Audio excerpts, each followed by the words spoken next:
The story of Alara did not begin with a crown, nor with fanfare, nor even with fire. It began with silence. At the age of 10, she pressed her lips together and made a vow that would shape the next decade of her life. She swore never to speak a word, not until her brother's 6 princes cursed into the bodies of wolves were freed. Her silence was not a choice born from timidity, but from devotion, from love, and from sacrifice. For every syllable spoken before her task was complete would doom her brothers forever to the wilderness. 10 long years followed. 10 years in which her voice, once bright as morning bells, vanished into memory. In the kingdom of Ironvale, she was known only as a quiet servant girl, a shadow who moved through the stone corridors of the Alpha King's palace. She wore no silks, no jewels, no finery that would reveal her birthright.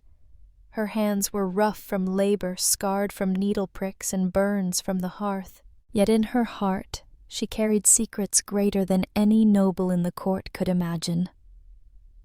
By day, Alara scrubbed soot from the marble fireplaces, polished the silver, and carried pitchers of wine into the hall. The courtiers paid her no mind. To them she was background, an invisible figure in grey, her head bowed, her silence mistaken for dullness. But by night, when the palace slumbered and the torches guttered low, she slipped away. Barefoot she glided through forgotten corridors toward the royal gardens. The air there always seemed colder, as though the moon itself lingered to watch her. Among the beds of roses and ivy grew the plants she sought, wolfsbane, tall and pale, their blossoms gleaming faintly like scattered stars. She gathered them with trembling hands, though the poison burned her skin. Each stalk dripped with lethal sap, deadly to any shifter feared by wolves and men alike. Still she did not hesitate. She needed them for her secret work, the weaving of 6 shirts, one for each of her cursed brothers. With each thread, each prick of her fingers, she bound her hope to the promise that they might walk in human form again. The task was endless, exhausting. Her fingertips bled nightly. Sometimes her vision blurred from the fumes of the plants, her lungs aching. And yet she persevered, for the bond of blood and loyalty was stronger than any pain. Her brothers lived wild beyond the palace walls, their howls echoing through the forests each winter. She could not speak to them, could not tell them she had not forgotten, but she believed they knew. Still, there was one complication she had not foreseen the Alpha King. He was a figure of iron and storm, a man who bore the weight of his crown with restless strength. To the world he was ruthless, feared a commander whose name alone silenced rebellion. To Alara he was something far more dangerous. He was the man she had come to love in secret. She had never meant to love him. She had told herself again and again that it was impossible. She was nothing more than a silent servant, and he a king whose gaze never fell upon her. But the heart is a disobedient thing. She noticed the way his eyes, amber and sharp, softened when he looked upon the horizon at dawn. She noticed the quiet grief he carried, the weight of solitude that clung to his shoulders, despite the power in his stride. Watching him became her one stolen indulgence, the single thread of desire she allowed herself. But he did not know her. He could not know her. For if he discovered her true name, her true bloodline, or the reason behind her silence, everything she had fought to protect would collapse. The witch who had cursed her brothers still lingered in shadow, and to reveal herself now would be to invite doom upon them all. So she kept her head bowed, she swallowed her yearning, and she continued her work. Yet fate has a way of tearing apart even the strongest vows of secrecy. One night, beneath a moon so full it painted the garden silver, Alara bent low among the wolfsbane. Her hands were raw, her basket nearly full. She believed herself alone, as she always had. But then she heard the sound of footsteps. Not the brisk march of guards or the clumsy shuffle of servants, but a steady, deliberate tread. She froze, every muscle taut, the basket clutched against her chest. Through the arch of the garden gate he appeared. The Alpha King himself. His presence filled the night as though he commanded the very air. Broad-shouldered, his dark cloak stirring in the breeze, his golden eyes gleamed like an animal's in the half-light. He was not supposed to be here, not in this hidden hour. Alara pressed herself into the shadow of the hedges, praying he would pass. But he did not. He paused, tilting his head slightly, as though some unseen pull had drawn him there. His nostrils flared, the instinct of a predator catching a scent. And for one suspended moment she felt the invisible thread between them tighten, as though the bond she had always denied was real after all. Her heart thundered against her ribs. The basket in her hands felt suddenly heavy, incriminating, filled with poison that could mark her as traitor, as witch. She dared not move. She dared not breathe. Yet his gaze swept the shadows, and she thought just for a heartbeat that his eyes found hers. And in that instant, something within him shifted. The ruthless Alpha, feared by armies, looked not like a king, but like a man who had just glimpsed a secret he did not yet understand. The night air thickened heavy with the scent of wolfsbane. Alara clutched her basket tighter, willing herself invisible among the hedges. But the Alpha King did not move on. His stride slowed, then stopped completely. His golden eyes scanned the garden, piercing the gloom with the steady patience of a predator who knows his prey cannot escape forever. Her pulse quickened until it was all she could hear. She had hidden herself in shadows countless times before, but never had it been from him. She felt the dangerous lure of his presence, the commanding aura that made even seasoned warriors falter. Now, with him so near, silence seemed less like a vow and more like a blade pressed against her throat. "Who goes there?" His voice cut the night low and edged with authority. It was not the bark of a guard, but something deeper, instinctive, almost primal. Alara's breath caught. She dared not answer. She dared not move. But the Alpha was no fool. He advanced his steps, deliberate, closing the distance between them. She could see the glint of steel at his hip, the slight ripple of muscle beneath the black fabric of his tunic. He was a man built for battle, yet he moved with the grace of something untamed, something older than crowns or titles. When he reached the hedge where she crouched, he stopped again. Silence stretched taut as a bowstring. "Come out," he commanded. Not shouted, not asked, commanded. The kind of voice that expected obedience without question.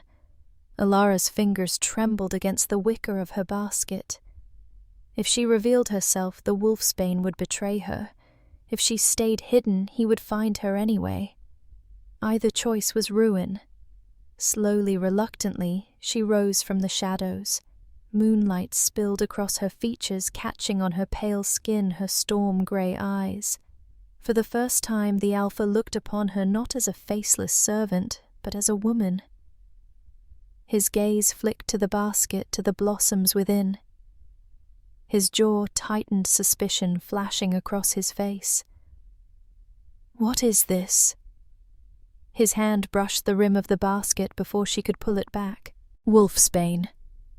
His tone sharpened danger, curling through each syllable. Alara's throat ached with the words she longed to speak. "It is for my brothers. It is to save them. I am no witch, no traitor." But the vow chained her tongue. She shook her head fiercely, trying to deny, to deflect, to make him believe. His eyes narrowed. "Do you know what this plant does to my kind? One touch is enough to blister skin. One sip can kill.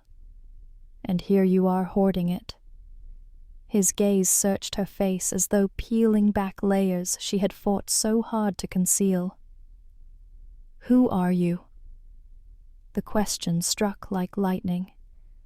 For 10 years she had been no one, only the silent servant girl, the shadow in the halls.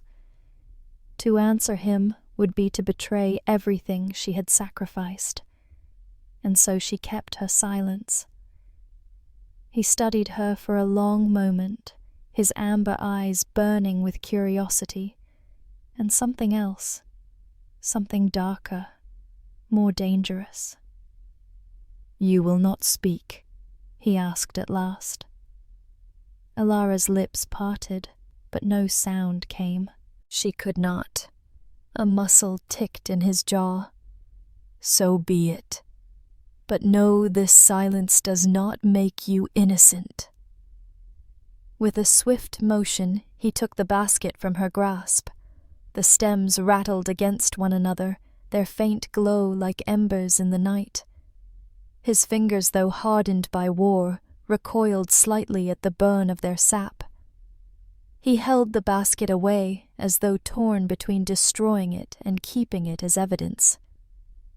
"You will answer for this," he said, his tone final. A king delivering judgment. "Tomorrow at dawn." Her heart clenched. Tomorrow. Judgment. Exposure. She had lived 10 years building her disguise, hiding her lineage, burying her voice. In a single night it threatened to unravel. When he turned and strode away, the garden seemed to exhale the tension bleeding into the shadows. But Alara's knees nearly gave beneath her. Her hands throbbed blistered from the poison. Her vow pressed heavier than ever upon her chest. She could not defend herself, not with words, and so she would have to survive with silence. Yet even as fear hollowed her, another sensation remained, a pull she could not explain. The Alpha King had looked at her, truly looked, and she had seen something flicker in his eyes. Recognition. Curiosity. A spark that made her wonder if the bond she felt was more than one-sided longing. That night, sleep eluded her. In her small, narrow cot beneath the servant's wing, she replayed every second of his gaze, every syllable of his voice. She imagined what dawn would bring Chain's accusations, perhaps even death. Still she did not regret her vow. If silence was the price of saving her brothers, she would pay it. But far beyond the palace, deep in the dark woods, 6 wolves raised their heads to the sky. Their howls split the night, a chorus of longing and warning. They had felt the disturbance. They had sensed the danger. The bond of blood was not so easily broken, and in another chamber of the palace, the Alpha King lay awake as well. The memory of storm-gray eyes haunted him, as though they had reached into the depths of him where no one else dared tread. He did not know her name nor her story, but one thing was certain: this silent girl was no ordinary servant, and he would uncover the truth, no matter what it cost. The dawn bells tolled across Unveiled, their iron chime carrying through the mist that clung to the palace walls. Servants stirred, guards changed watch, and the courtiers began their endless murmur of intrigue. But in the servants' wing, Alara's world was already unraveling. The memory of the night clung to her like a second skin. The Alpha King had caught her with the wolfsbane. He had spoken judgment. And now, as the light of morning crept into the narrow window above her cot, she knew her life balanced on a blade's edge.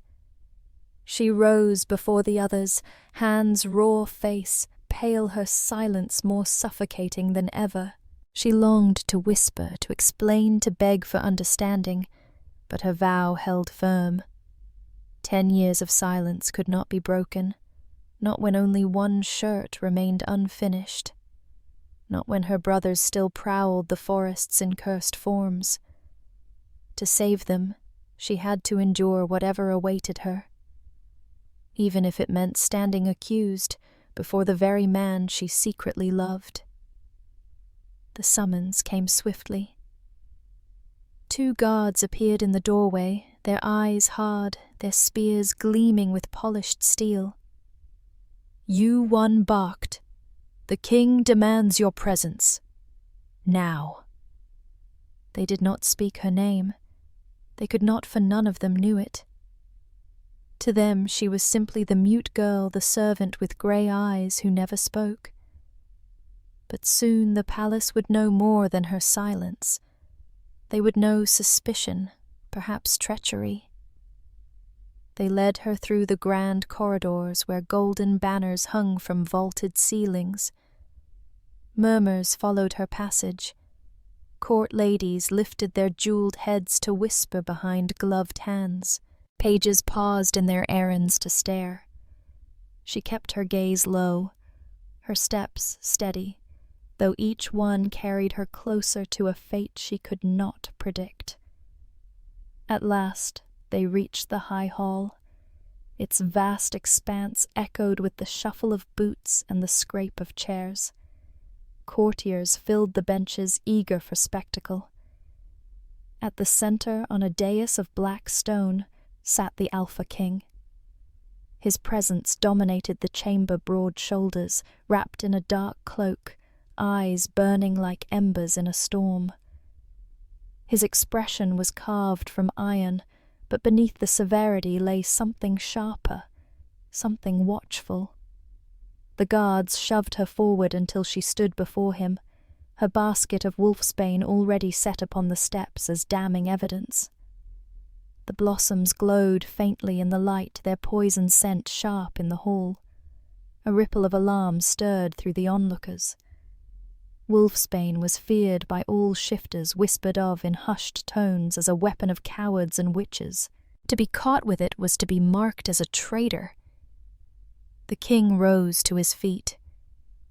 "This girl was found in the royal gardens under moonlight," he announced, his voice carrying through the chamber. "She carried this." His hand swept toward the basket. "Wolfsbane. Tell me, courtiers, what use has a servant for such a thing?" A hum of voices filled the air, suspicion spilling like oil upon water.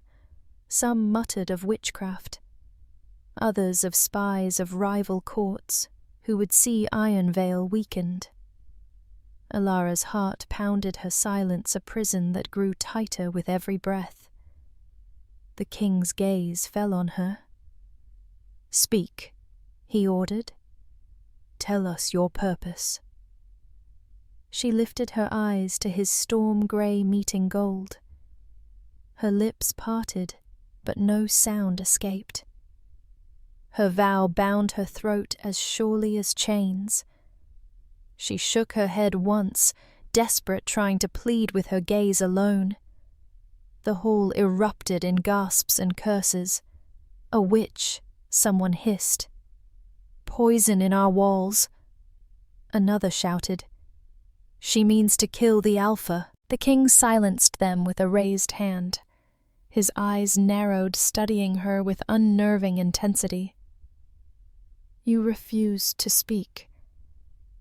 He stepped closer, descending the dais until he stood only a breath away. "Do you understand what this means? Silence will not save you. Silence condemns you." Alara's fingers clenched in her skirts. She wanted to scream, to shout her truth to the rafters. "I am not your enemy. I am your lost ally, your destined mate. I do this for my brothers, not against you." But the vow was stronger than her fear. The king's gaze flicked to her blistered hands, raw and burned from the wolfsbane. Something shifted in his eyes, a flicker of doubt among the steel. If she were truly a witch or assassin, why would she bear such wounds? Why suffer so quietly? Yet the law was clear. Possession of wolfsbane was treason punishable by death. "Take her to the cells," he commanded at last, his voice low, heavy. "She will remain until I decide her fate."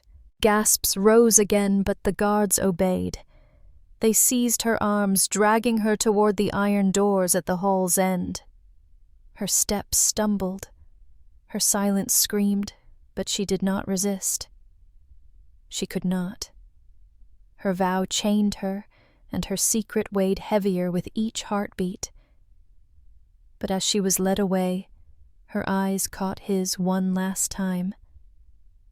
The king stood upon the dais, his expression unreadable, but his gaze lingered on her as though tethered. Something in him resisted the verdict, though his words had been final. He had seen something in her silence, something that stirred the wolf within him.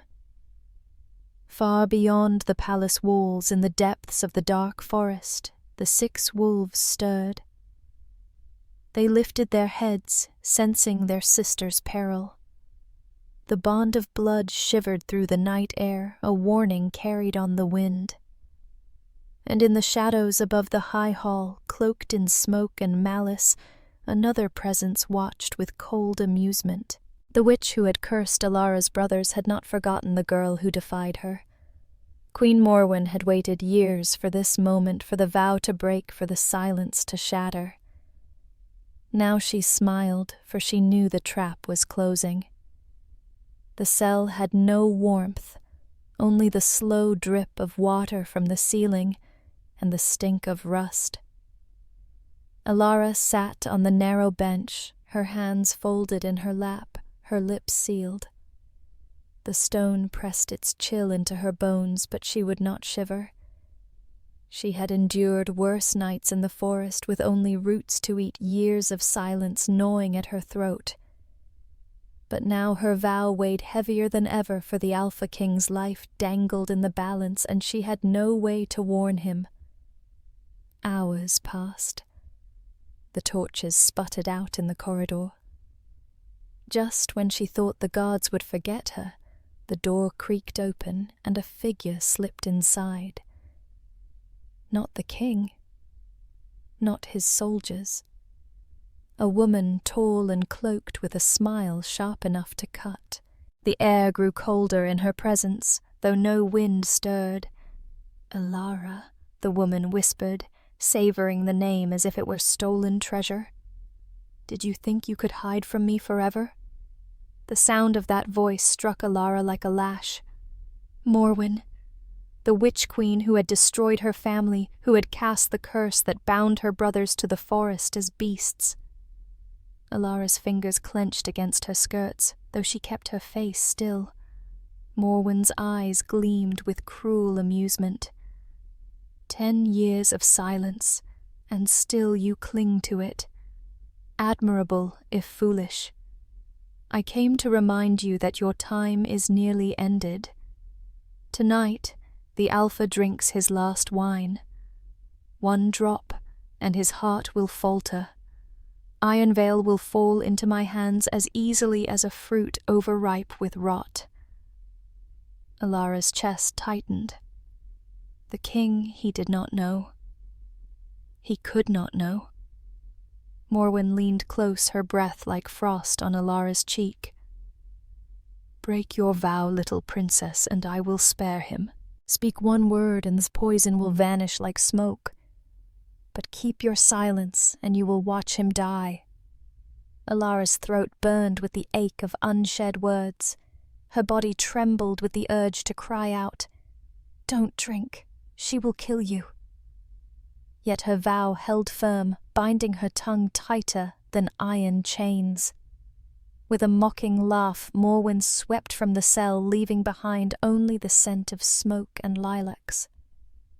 When the guards came at dusk to drag Alara from her prison, she went willingly.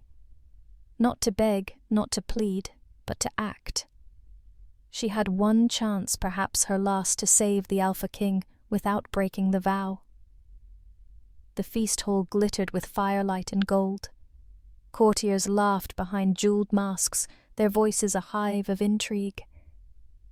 At the high table, the Alpha sat in shadow, his presence cutting through the noise like a blade. Before him gleamed a goblet of dark wine, rich and heavy with the weight of Morwen's curse. Alara's heart hammered. She could not speak, but she could still move. As the servant lifted the goblet toward the king, Alara stumbled forward, her elbow catching the tray. Wine spilled across the floor, soaking the rushes in crimson stains. Gasps filled the hall. The servant cried out. The king's eyes snapped to her. Anger. Suspicion. No. Something else flickered there. Recognition. The faintest gleam of trust. Enough, he growled, rising to his feet. His voice silenced the court like thunder. "Remove her to my chambers. Now!" The courtiers murmured, some demanding her execution, others whispering of witchcraft. But the king's order was law. The guards led Alara away, not to the dungeons this time, but to the private rooms of the Alpha himself. Behind closed doors, he dismissed his men until only the two of them remained. He approached her slowly, the firelight casting shadows across his face. His gaze lingered on her burned hands, her storm-gray eyes, the wine staining her skirts. "You saved me," he said at last, his tone low, dangerous, with unspoken questions. Why Alara raised her eyes to his? She could not speak. She could only hold his gaze, praying he would see the truth there. For a long moment silence stretched between them like a drawn bowstring. Then, with a sigh that seemed to come from the depths of his chest, the Alpha reached out and wrapped her burned hand in cloth, binding it with surprising gentleness. "You will stay by my side," he declared. "From this night forward I will not take my eyes off you. Whatever game you play, whatever secret you keep, I will have my answers." His words should have filled her with dread. Instead, a spark of hope flared within her. To remain at his side was dangerous, but it was also the only chance she had to finish her task to protect him and to bring her brothers home. Yet, even as the firelight flickered between them, Alara knew Morwen would not rest. The witch's shadow lingered over the palace, her schemes coiling tighter, and the vow that bound Alara's tongue might yet demand the greatest sacrifice of all. The palace never truly slept. Even in the deepest hours of night, torches smoldered in the corridors, guards paced in pairs, and somewhere in the kitchens, a scullion stirred a pot too large to leave unattended. Yet to Alara, standing just behind the Alpha King's chair, the silence of midnight was louder than any noise. From this night forward, she belonged to his side. He had said it plainly before the fire, and she had nodded. No chains bound her wrists, no cell confined her, but the invisible tether of his command, and the perilous weight of her own vow held her fast. The king did not look at her often. He read dispatches, signed decrees, listened to the muttering of captains who came and went like shadows. But always, even when his gaze was elsewhere, Alara felt the awareness of him coil around her. He was too sharp not to notice her stillness, too ruthless not to question her silence, too alive not to sense the strange thread pulling them closer with every breath. When the chamber emptied at last, and the fire fell to embers, he leaned back in his chair. The scar across his brow caught the faint light. "I am surrounded by voices," he murmured, almost to himself. Yet I trust none of them. And you mute unknown, you tip a cup from my lips, and somehow I am still alive. His eyes lifted to hers, molten and unyielding. Do you know how dangerous that makes you? Alara did not flinch. She only lowered her gaze because the truth in his words struck too deep. He rose, his presence filling the room as easily as a tide fills the shore. Sleep here tonight, within reach of my door. If you flee, my wolves will find you. If you remain, his voice roughened, then we shall see what game fate plays with us. Dawn spilled pale gold across the city the next morning. Alara moved through the king's chambers as silently as ever, arranging his cloak, tending the fire, ignoring the watchful stares of guards who wondered why their alpha allowed a servant girl to linger so close. At midday court, the hall thrummed with unease. Morwen's envoys had returned dressed in silver-bearing gifts and honeyed words. They spoke of alliance of binding kingdoms through marriage, their eyes sliding toward the alpha with hungry patience. Alara kept her station behind the throne, but her skin prickled with dread. She could feel Morwen's hand moving behind every smile. The alpha listened stone-faced. When the goblet of wine was offered again, his gaze flicked briefly, deliberately to Alara. He did not drink. Murmurs swept the hall, but none dared question him. That evening he summoned her alone. The chamber smelled of steel and smoke, the air thick with decision. He circled her slowly, a predator weighing prey, though something softer burned in his eyes. "You will not speak," he said, "yet your silence screams louder than any words. You guard me as if my life were yours. Why?" His voice dropped low and dangerous. "Are you my enemy's pawn, or something else entirely?" Alara's heart pounded. She longed to tell him to tear the vow from her throat and pour out the truth, her brothers in the forest, the curse, the years of weaving wolf-spaned shirts until her hands bled. But the spell bound her, still unyielding as iron. She only lifted her chin, letting her storm-gray eyes meet his, praying he would see what she could not say. For a long moment he searched her face as though the answer lay hidden there. Then he stepped closer, close enough that she could feel the heat of him, close enough that the wolf within her stirred restlessly, whispering mine. "Very well," he said at last, though his voice was rough. "Stay then. But know this, I will uncover you, Alara. No mask, no silence. No witch's shadow will keep you hidden from me." That night, when the palace lay in uneasy sleep, Alara worked by the dying embers of the fire. From her mending basket, she drew the nearly finished shirt, its fabric woven with pain and promise. Only one sleeve remained the final barrier between her brothers and their freedom. Each stitch burned, each knot tightened the weight of the vow around her throat. Yet her hands moved with steady purpose.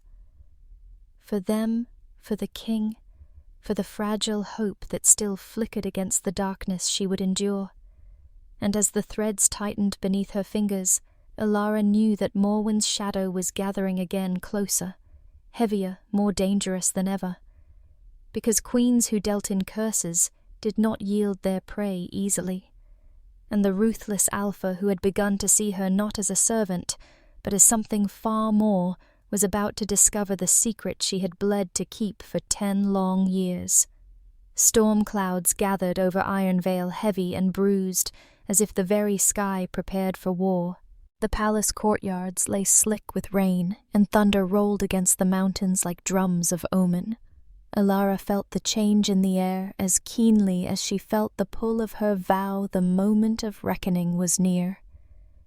By day, she moved silently at the Alpha's side, attending to small tasks, drawing little notice from the court.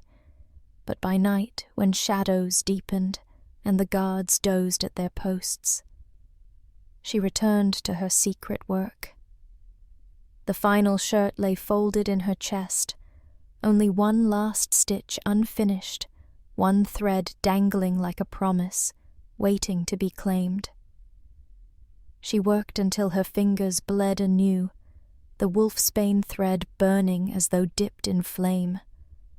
But her resolve never wavered. Each drop of blood, each silent hour, each stitch bound her closer to her brother's salvation. When the final knot was tied, the curse would break. And yet she knew Morwen would not allow such deliverance without a final strike. The Alpha King sensed it too. He had grown restless, pacing long after council meetings ended, prowling the battlements at night, as if daring his enemies to show themselves. His wolf, fierce and unyielding, was near the surface, and his gaze often found Alara in the quiet moments searching her, as if she held the answers he could not name. One night, when the storm winds howled, he caught her by the wrist as she passed with her basket of mending. His grip was strong, but not cruel. "You haunt me," he said, voice rough as gravel. "You move through these halls like a ghost, silent, untouchable. But I am not blind. Every time you draw near, my wolf stirs as though it knows you. Tell me, Alara, who are you truly?" The question tore at her, more dangerous than the witch's threats. Her lips parted, her throat ached with the weight of 10 years of silence, but no sound came. The vow clamped down fierce and unyielding. She only lowered her gaze, tears burning in her eyes. The Alpha released her slowly, his jaw clenched. "So be it," he growled. "But when your secret comes to light, and it will, you will answer to me first."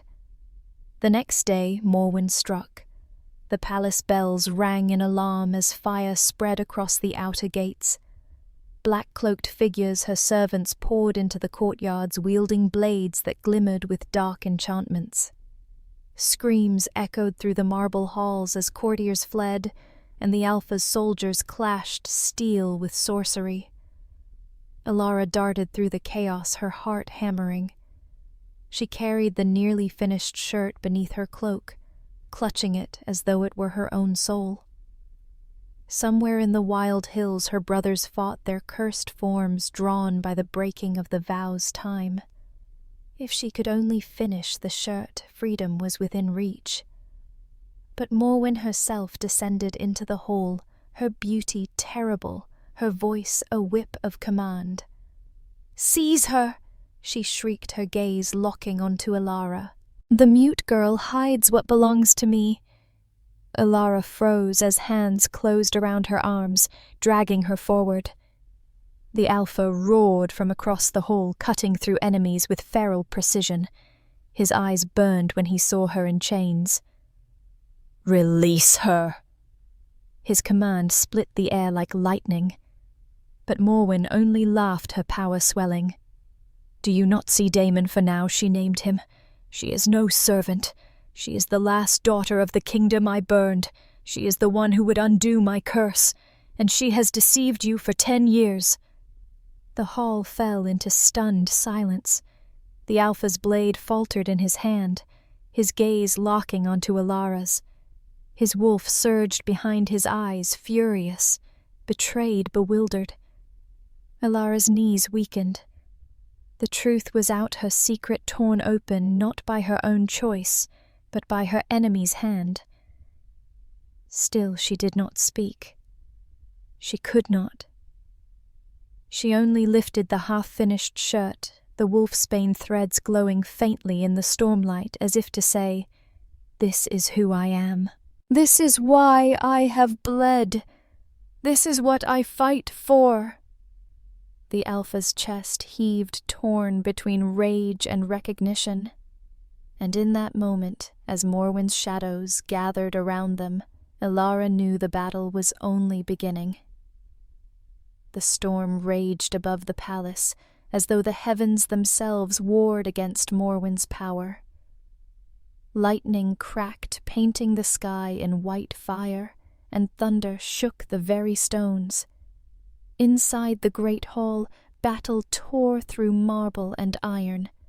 Soldiers fell wolves, snarled sorcery hissed. Elara stood in the eye of the chaos, the half-finished shirt clutched to her chest, her vow burning like molten chains in her throat. Around her, shadows clawed at the walls conjured by Morwen's will. The Witch Queen's laughter rose wild and terrible, as if she had already claimed victory. The Alpha fought at the hall's center blade, gleaming red and silver, his wolf straining beneath his skin. His eyes, molten gold, burned whenever they found Elara, even now, torn between fury at her deception and the instinct that screamed she was his. "End her," Morwen commanded, her voice slicing through the roar of battle. "She has betrayed you all." The soldiers hesitated, caught between the witch's spell and their Alpha's authority. Confusion spread like a sickness. Morwen's magic twisted their minds, but the king's roar shattered the enchantment. "No one touches her!" He bellowed, his voice thunder itself. He strode across the chaos toward Elara, cutting down shadows, blood, and fire in his wake. Yet even as he neared, Morwen unleashed a storm of dark flame. The blast hurled him back, his body crashing against the throne with a sickening crack. The hall gasped. The king did not rise. Elara's scream clawed at her throat, desperate to break free, but the vow strangled it. No sound came. Only her tears fell as she dropped to her knees, clutching the wolfsbane shirt tighter. From the shattered doors came a howl, low, feral familiar. Then another, and another. 6 wolves, their coats dark as midnight, stormed into the hall. Their eyes glowed the same storm silver as Elara's. Her brothers had come. The curse trembled, ready to shatter. Only one stitch remained. Elara's hands shook as she drew the needle, the thread glowing faintly blue under the storm's light. She bent over the final sleeve, each movement a prayer, a defiance, a vow stronger than silence itself. Morwen's shadows surged toward her, but the wolves lunged, snarling, holding them at bay. Morwen shrieked, her beauty warping into something monstrous. "You will not finish. The curse is mine to command." Elara's fingers bled. Her vision blurred, but the stitch held. One thread, one knot. The moment the final loop closed, light blazed from the shirt, flooding the hall with blinding brilliance. The wolves cried out, their bodies twisting, breaking, reshaping. Where beasts had stood, 6 men now rose, her brothers free at last. The hall erupted in chaos, soldiers falling to their knees, courtiers shrieking. Morwen staggered back, her power cracking under the weight of the broken curse. Elara swayed, weak with exhaustion, the finished shirt slipping from her hands. But before she could fall, the Alpha stirred. He pushed himself up from the shattered throne, bloodied but unbroken, his gaze locked on her. Something primal snapped into place between them, undeniable, eternal. The bond. His wolf surged forward, claiming her not with words, but with a roar that silenced even the storm. Every eye turned as he strode to her side, his hand closing firmly around her arm, anchoring her against the darkness. "She is mine," he growled, his voice shaking the very walls. "Not your pawn, not your prey, mine." Morwen screamed her sorcery, unraveling in a storm of smoke and fury. She hurled one last curse, but the Alpha's blade met her chest, driving through shadow and flesh alike. The witch's cry split the heavens as her body dissolved into ash, swept away by the storm's howling wind. The silence that followed was deafening. Only the crackle of flames and the ragged breath of survivors filled the air. Elara fell against the Alpha's chest, her body trembling. For the first time in 10 years, the weight of her vow eased. The silence that had caged her soul was gone. She lifted her face, lips parting, and though her voice came raw and broken, it was hers. "My king," she whispered. His eyes widened, gold igniting into fire. His arms tightened around her, fierce and unyielding. At last he murmured, his voice a vow of its own. "At last you are mine." The storm that had shattered Ironvale passed into memory, leaving behind a sky scoured clean bright with the pale light of dawn. The city stirred in silence at first, as though holding its breath, waiting to see if the witch's shadow still lingered. But when the bells tolled, not in alarm, but in triumph, voices rose across the streets, shouting, weeping, singing. The curse was broken. Elara stood upon the palace balcony, the cool wind tugging at her hair, the last threads of exhaustion clinging to her bones. Below, the courtyard brimmed with soldiers and citizens, their faces lifted toward her, and the man who stood beside her, their Alpha King. His hand rested at her waist, steadying her a silent declaration before all the kingdom. Her brothers had returned to their human forms, each bearing the scars of 10 years lost to the wilderness. Yet they stood proud in the hall behind her, their crowns of birth restored by the magic she had bled to complete. The people whispered in awe, for many had thought the royal line extinguished, their kingdom broken. Now 6 princes lived again, and their sister had revealed herself at last. That night, the palace blazed with torches and feasting. Tables groaned under the weight of bread and meat, wine flowed as freely as laughter, and the sound of music echoed against the rafters. Yet at the high table, Elara sat quietly still, adjusting to the weight of eyes upon her. For years she had been invisible, a shadow in plain sight. Now she was seen Princess Savior, mate of the Alpha. Her brothers toasted her one after the other, their voices ringing with pride. They spoke of the nights they had prowled the forest, haunted by hunger, and of the dream that had kept them alive. A vision of their sister, silent but unyielding, weaving their salvation with hands that would not stop. Tears shone in their eyes when they raised their cups to her. The Alpha said little, but his presence never wavered. His gaze followed her fierce and unwavering, as though daring anyone to doubt her place beside him. When courtiers whispered, when old lords questioned the union of wolf and royal blood, his silence was more dangerous than any roar. And when his hand covered hers, firm and protective, the whispers died. Days turned to weeks. The ashes of Morwen's sorcery were swept from the palace, though scars remained. Walls blackened, soldiers lost, families mourning. Elara walked among them, offering what comfort she could. Though her voice was still soft and unsteady, every word carried weight, for it was hard won after years of silence. Her brothers began the work of restoring their kingdom, each taking command of the lands they had once been destined to rule. Yet they returned often to Ironvale, unwilling to stray too far from the sister who had saved them. In their eyes she was more than royalty. She was the heart that had bound them together when all else was lost. The Alpha too changed, ruthless though he remained. His people began to see another side to him, revealed only in her presence. He listened when she spoke, he softened when she smiled, and when danger threatened, he placed her behind him with a growl that shook the air.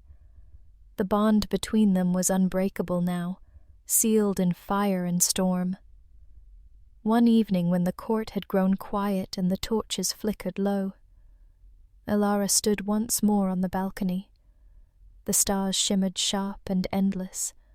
Beside her the Alpha slipped his arm around her shoulders, drawing her close. "You hid yourself for 10 years," he murmured, his lips brushing her hair. "But no more. You are mine, Elara, my mate, my queen, and the world will know it." She turned to him, her storm-grey eyes meeting the gold of his. Her heart, once bound in silence, opened freely now. "I was never meant to belong to shadows," she whispered. "Not when you were waiting in the light." He kissed her then, not gently, but with the fierce certainty of a man who had fought fate itself to claim her. And when their lips parted, the kingdom seemed to breathe anew. So it was that the princess who hid her true identity, who endured 10 years of silence, who bled her hands raw for love and loyalty, rose at last to her place beside the ruthless Alpha.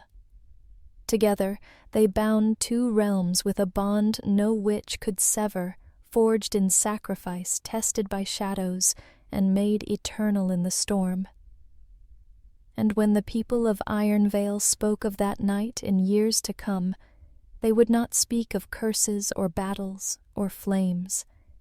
They would speak of a girl who would not yield, a king who would not fall, and the love that broke the silence of a decade.